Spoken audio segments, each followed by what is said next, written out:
Olá, alunos. Vamos gravar aqui uma aula com alguns exercícios de conceitos básicos de refrigeração. O primeiro é para conversão de unidades. A gente quer saber quanto é que vale 18.000 BTU por hora, que é uma capacidade de um aparelho de refrigeração aí, de ar-condicionado, em watts, que é a unidade do sistema internacional. Bom, a gente faz a seguinte regra de 3. 12.000 BTU por hora é igual a 3.517 watts. Logo, 18.000 BTU por hora igual a X. A regra de 3 funciona o seguinte: eu tenho 3 elementos, quero achar o quarto. O quarto é o X. Então, o que a gente faz? Multiplica aqui em cruz. Esse multiplicado por esse. 12.000 vezes X vai ser igual a esse multiplicado por esse.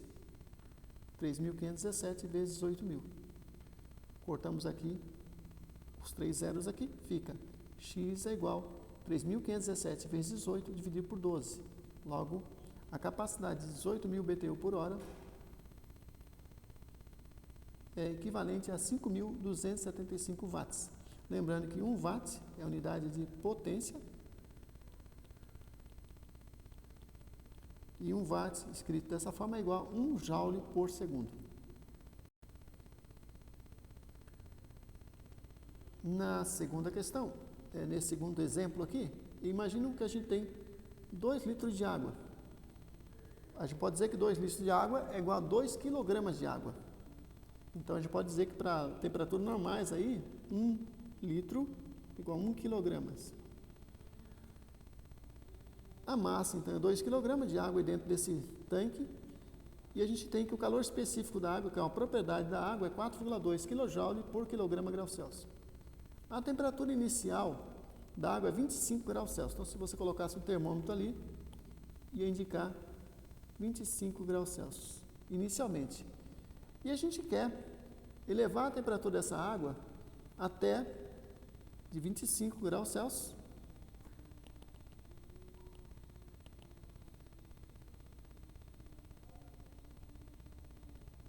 para 30 graus Celsius. Delta-T, então, seria de 5 graus, né? Delta-T é variação de temperatura. Delta significa variação. Que é igual a temperatura final menos inicial. 30 menos 25 dá 5 graus Celsius. Então, vejam que quando eu quero calcular a troca de calor envolvendo aquecimento sensível, ou seja, aquecimento da água, onde não há mudança de fase, eu digo que eu quero calor sensível. Calor sensível é aquele que não muda a fase, só muda a temperatura. É dada por essa equação, que é igual a mc ΔT, onde m é a massa, c é o calor específico da água e ΔT é a variação de temperatura. Substituindo valores, na massa eu tenho 2 kg, calor específico 4,2 kJ por kg grau Celsius, foi dado aqui, e ΔT de 5 graus, está aqui. Com isso eu tenho que o calor trocado é de 42 kJ. Veja que eu tenho o quê? 2 vezes 5 dá 10, 10 vezes 4 dá 2, 42 kJ. Lembrando que essa letrinha K aqui, antes do joule, significa 1000. Então, 1 kJ é igual a 1000 joule. Logo, essa troca de calor aqui pode ser escrita também como sendo 42.000 joules. Próximo exemplo agora, a gente tem água no recipiente, 2 litros de água no recipiente a 80 graus Celsius. Eu tenho água fria no outro recipiente a 20 graus Celsius. Mas eu tenho 1 litro. Então, inicialmente eu tenho 2 litros a 80 graus Celsius e 1 litro a 20 graus Celsius. Se eu misturar a água desses 2 recipientes, o que eu tenho? Eu tenho 3 litros de água. E eu tenho uma temperatura final de equilíbrio, ou seja, a água ela vai entrar em equilíbrio térmico. Então, eu posso dizer que a temperatura de equilíbrio ela vai ficar entre a temperatura de 80 e a de 20 graus. Então, a temperatura de equilíbrio vai ficar em algum ponto aqui, nesse intervalo, né, de temperatura. Vejam que, nesse caso, a gente tem 3 litros, vamos dizer que a massa é igual a 3 kg, né? Ou seja, essa massa final aqui, né? Vamos dizer que, então, 1 litro é igual a 1 kg. Para a água, nessa condição, a gente pode estabelecer essa aproximação. Todo o calor, como a gente, para fazer exemplos como esse, a gente sempre pensa que o corpo quente, ele vai ceder calor para o corpo frio, ou seja, o calor vai sempre do corpo quente para o corpo frio, até que as temperaturas se equilibrem. Então, eu posso dizer que todo calor cedido ou dado é igual ao calor recebido. Para isso, eu tenho que assumir que não há perda de calor para o meio ambiente. Por isso que problemas realmente envolvendo troca de calor só podem ser resolvidos, na verdade, com muita precisão, se a gente tiver um calorímetro, ou seja, a gente tiver um isolamento aqui, né? Para evitar que parte do calor possa se dissipar para o ambiente. Então, nesse caso, se o calor não se dissipa para o ambiente, todo o calor cedido pelo corpo quente é recebido pelo corpo frio, né? Então, veja que quem recebe é o corpo frio e quem cede calor é o corpo quente. Então, vejam que a gente vai usar aquela fórmula Q é igual a mc delta T dos dois lados, tanto para o calor cedido quanto para o recebido. Para o caso do calor do corpo quente, vejam que a temperatura 1 de 80 graus é maior que a temperatura de equilíbrio, porque o corpo quente ele vai baixar a temperatura. Então, o ΔT nesse caso é T1 menos T de equilíbrio. Para o corpo frio, tem que lembrar que a temperatura de equilíbrio ela é maior que a temperatura 2, que é de 20 graus.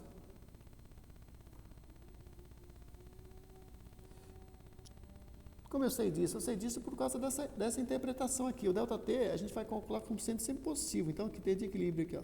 Para o corpo frio, é T de equilíbrio menos T2. E para o corpo quente, é 80 menos T de equilíbrio. Substituindo valores, né? Massa 1, 2 kg, massa 2 aqui, ó, 1 kg. Calor específico dos dois lados, água é água, então ela vai cortar dos dois lados, ficou 80 menos T de equilíbrio, igual a T de equilíbrio menos 20. A gente faz a multiplicação distributiva, 2 vezes 80 dá 160, 2 vezes T de equilíbrio dá menos 2T de equilíbrio aqui, ó. O sinal de menos está aqui, ó. E aqui eu tenho T de equilíbrio menos 20 desse lado. Logo, eu posso passar o 2, menos 2T de equilíbrio para o outro lado, vai ficar positivo, vai ficar 3T de equilíbrio, é igual a 180. Como é que eu sei disso? Vou passar o menos 20 para o outro lado, vai ficar positivo, vai ficar 180. Logo, temperatura de equilíbrio é igual a 60 graus Celsius. Vejam que esse problema poderia ser mostrado graficamente da seguinte forma. Temperatura e tempo, né? Vejam que eu tenho aqui 80 graus Celsius.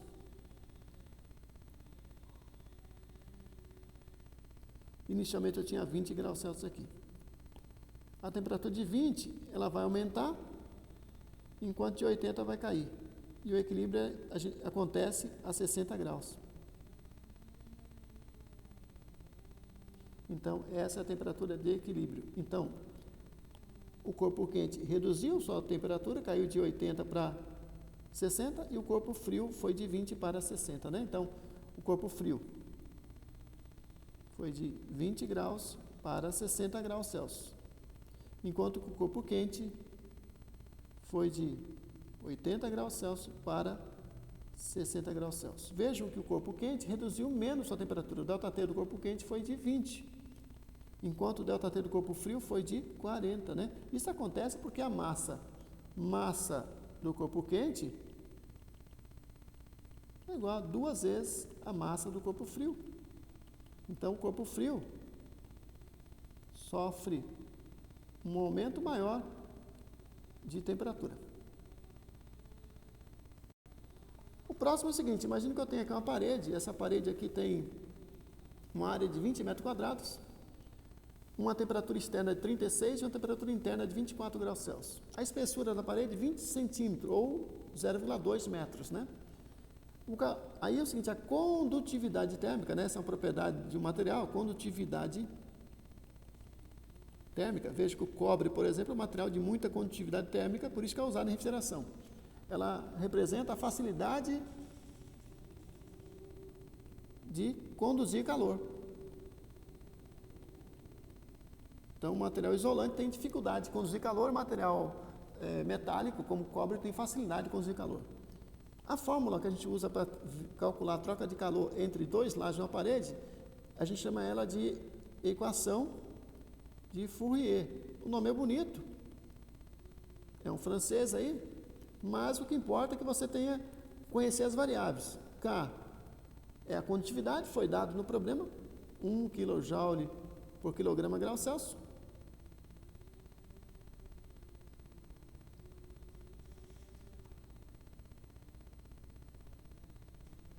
Opa, espera um pouquinho. Aqui, ó, eu troquei a unidade, eu usei a mesma unidade, não tem nenhum problema com valores, não, mas para ficar correto, é 1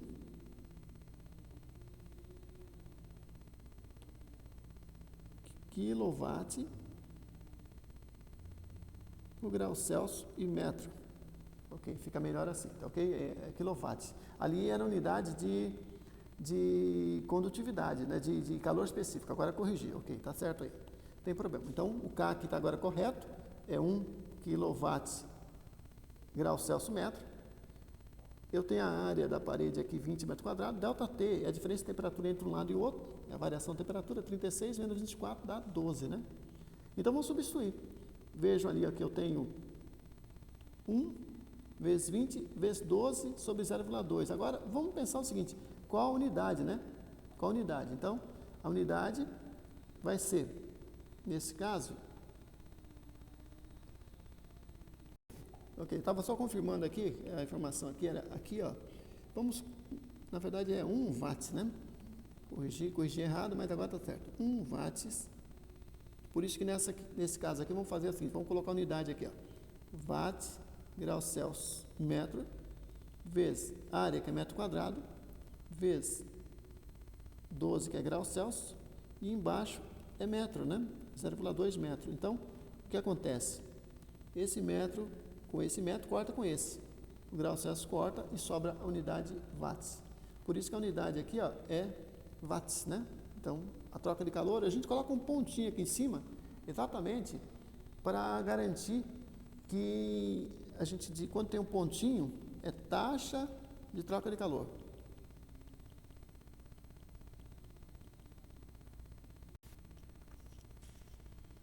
Só um detalhe que é bom sempre lembrar, é que 1 watts, né, é 1 joule por segundo, então significa que 1.200 watts é igual a 1.200 joule por segundo. Isso aqui é a energia que atravessa a parede a cada segundo e que deve ser removida aí pelo aparelho de climatização. Essa segunda questão, essa próxima questão, a gente vai analisar aqui, pega um split, um aparelho de ar-condicionado aí, split, de 9.000 BTU por hora. Se você olhar no consumo dele, às vezes está escrito lá, ele consome 1.000 watts. Né? Então, vamos supor que eu quero calcular qual o consumo dele por mês. Funcionando 5 horas por dia, 20 dias do mês só. Então, a gente calcula o tempo, né? O tempo é 20 dias vezes 5, dá 100 horas, o tempo de uso. E a gente sabe que 1 kW custa 0,50 centavos, né? Aproximadamente, né? Só para fazer a conta, na verdade está até mais, né? Depende aí da hora de uso, né? Essa questão toda. Bom, consumo de 1.000 watts, a gente pode dizer que 1.000 watts é igual a 1 kW, né? Então, veja que 1 kW é igual a 1.000 watts. O gasto de energia, ele é dado da seguinte forma, 1 kW vezes 100 horas. Veja que dá o quê? 100 horas vezes 1, né? Dá 100, né? Aqui, ó. Dá 100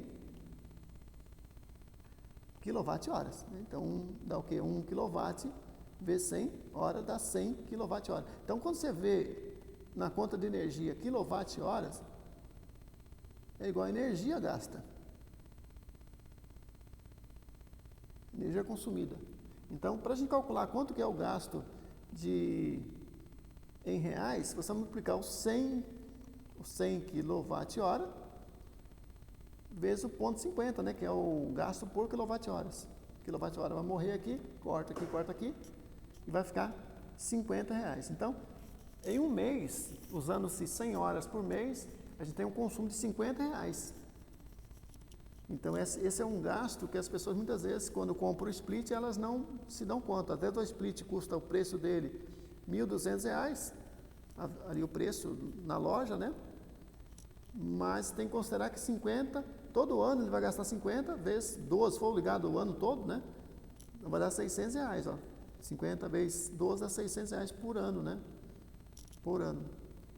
Se for ligado aí 12 meses no ano, né? Muitas vezes até mais aí, no verão é muitas horas, no inverno quase não liga, né? Mas é importante considerar isso, né? Que ao longo dos anos ele vai tendo um gasto que a gente chama de custo operacional, né? Fora a manutenção que ele vai ter também, né? Obviamente, de tempo em tempo tem que contratar um profissional para fazer limpeza, né? E isso também tem um custo, né? E aqui esse é o custo inicial, né? Então a gente sempre, quando for pensar no equipamento de climatização, é bom pensar no custo inicial e o custo operacional, que é o custo de energia elétrica e manutenção.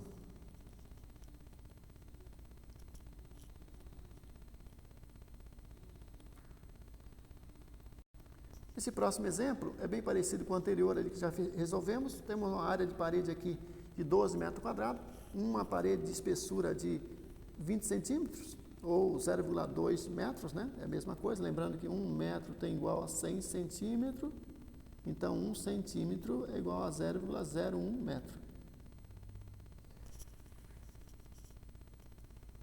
Então veja aí que eu tenho do lado de fora 40 graus Celsius, do lado de dentro eu tenho 20 graus Celsius. ΔT, a temperatura externa menos interna, dá 20 graus Celsius. Para calcular a troca de calor, a gente vai usar aquela equação de Fourier, que eu já falei anteriormente. Agora aí está certo aí a unidade do watts, né? Ó, watt metro grau Celsius aqui. Só que agora esse material é isolante. Se é isolante, a gente tem o quê? Baixa condutividade térmica, né? Então, é bem difícil passar calor para o isolante térmico. Então, substituindo o valor, ó, o K, condutividade térmica está aqui. A área da parede, 12 metros quadrados, foi dada aqui. ΔT, a diferença de temperatura do lado quente e o frio da parede, o lado de fora e dentro, 20 graus Celsius. E o L, a espessura da parede, 0,2, né? Lembrando, então, que a unidade é essa aqui, ó. Essa primeira é a unidade do K.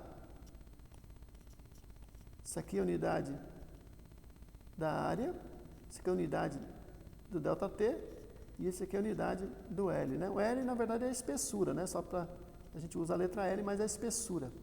Logo, a gente calcula que a troca de calor entre os dois lados de parede, nesse caso agora, é 42 watts, ou 42 joule por segundo, já que 1 watt é igual a 1 joule por segundo. Bem pouca transferência comparado com a parede convencional. Nessa questão, eu tenho o quê? Eu tenho aqui 5 litros de água a 90 graus Celsius e eu tenho 2 kg de água a 10 graus Celsius. Falei litro, mas lembrando que 1 litro é igual a 1 kg aí para situações convencionais, né? Então, a gente vai misturar. Quando a gente mistura, a gente tem o quê? O resultado final, a massa total, né? A massa de água final é de 7 kg. É 5 mais 2, dá 7 kg. Só que a temperatura de equilíbrio eu não sei, eu vou calcular. E aí eu vou usar aquele mesmo raciocínio. Todo o calor cedido pela água quente vai ser recebido pela água fria. A equação para o calor cedido é essa e para o calor recebido é essa. Então a gente vai igualar essas duas grandezas, vai cortar o calor específico e vai ficar 5 vezes 90 menos T de equilíbrio é igual a 2 vezes T de equilíbrio menos 10. Lembrando então que o 5 aqui é a massa quente, do corpo da água quente.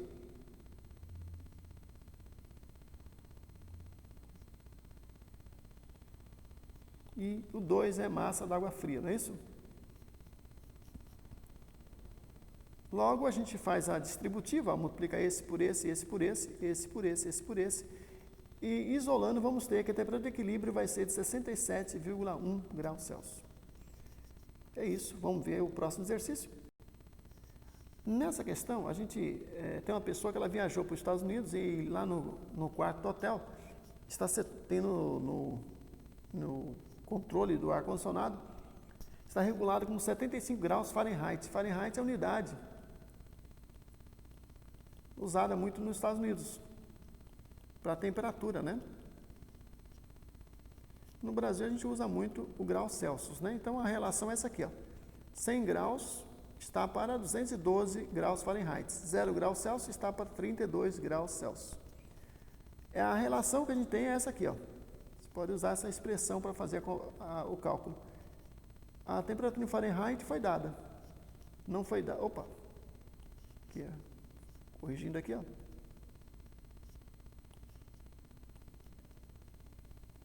(75 Fahrenheit) foi dado, e eu não sei qual a temperatura em graus Celsius. Então, a gente faz a substituição, 75 menos 32, que dá 43, multiplicado por 0,55 dá 23,6. Aproximadamente em graus Celsius igual a 24 graus Celsius, se fosse arredondar, né? Aproximadamente aí. Então é isso, espero que tenha entendido. Só falta um detalhe aqui, vou fazer para vocês, que é para finalizar, que é como funciona o ciclo de refrigeração. Vamos ver.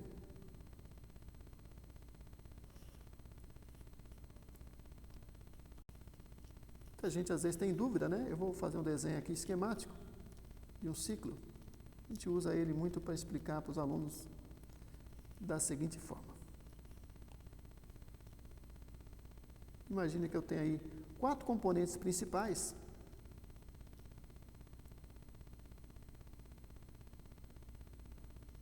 Esses componentes eu vou nomear eles. Então vai ser, aqui eu tenho um ambiente, vamos supor que seja um ambiente interno aí de um refrigerador, refrigerado. Esse ambiente, obviamente, ele é isolado, né?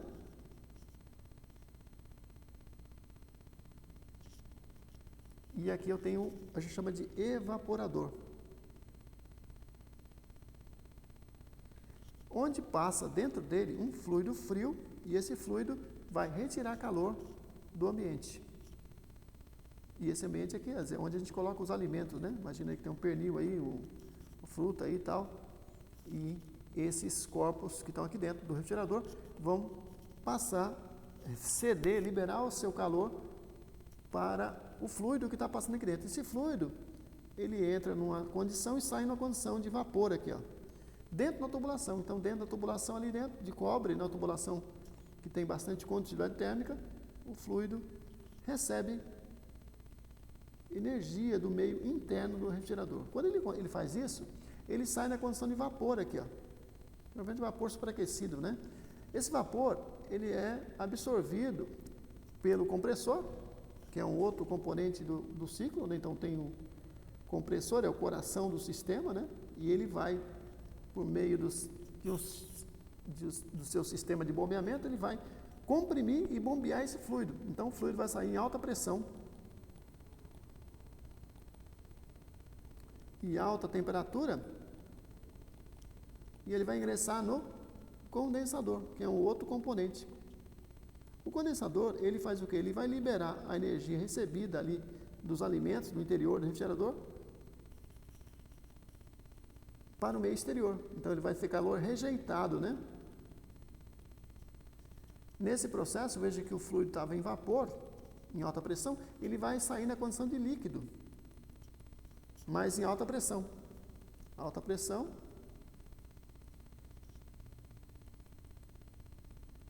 Então ele só muda a condição dele, então ele vai mudar de fase. Então esse processo chama-se condensação. O fluido aqui dentro passa por um processo de condensação ao atravessar o condensador. E finalmente o fluido vai agora no estado líquido atravessar o dispositivo de expansão, que pode ser um tubo capilar, uma válvula de expansão termostática, pode ser um pistão, dispositivo de expansão, que tem o objetivo de reduzir a pressão. Então aqui a pressão que vai entrar agora no evaporador já é mais baixa, porque ele passou pelo dispositivo de expansão, que reduz a pressão. Então, nesse processo de passagem, o fluido ele perde pressão.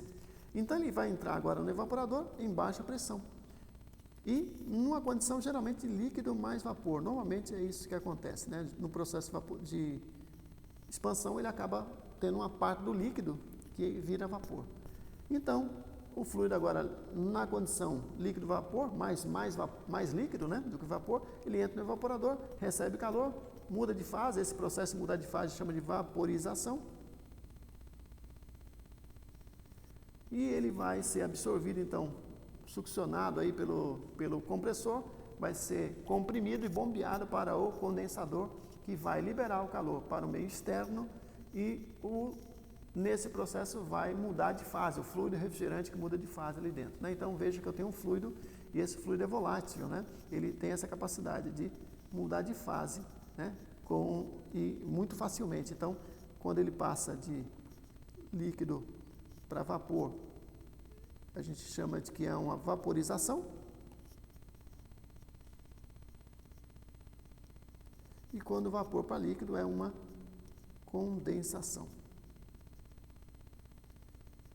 É isso, espero ter entendido e até a próxima aula.